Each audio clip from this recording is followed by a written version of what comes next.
So there was an interesting question on a session directed to you, and it said that women in ex-Yugoslavia had really strong feminist movement. So why is it a need today for women in Serbia to organize themselves and to do something about their rights? What is the problem there?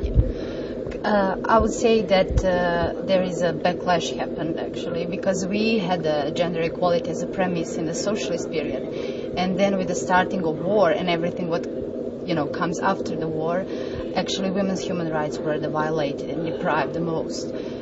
Because the feminist platform that all the feminist organizations and women's human rights organizations based on in Serbia are actually the politics of anti-war, anti-nationalism, anti-racism, anti-any kind of discrimination and violence against women. But since after the war and now when the Serbia has a big baggage, of the wars that she started and participated actively in, and the burden of social and political transition, which actually increased all these things that I mentioned, nationalism, religious fundamentalism, increased the violence.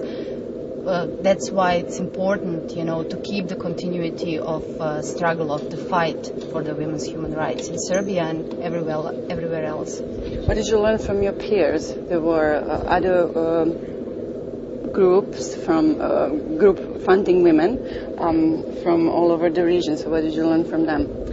Well, we learned that no matter what is the context like, because we are all coming from more or less the different context is, the context, the situation about women's human rights are the same everywhere.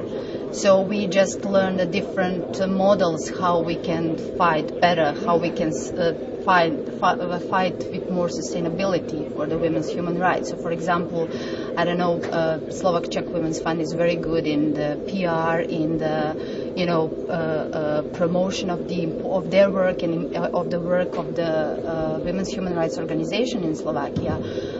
Women's Fund in Georgia is very good in cooperation with corporate donors to mobilize more resources for the women's human rights. And what they could learn from us is also the importance of activism and be the real part of the movement. And also we have the unique model, which is scholarships for the young women activists and academics for women's studies in country and abroad, because they are great, they are new blood, they are great resource for the future fight for the women's human rights.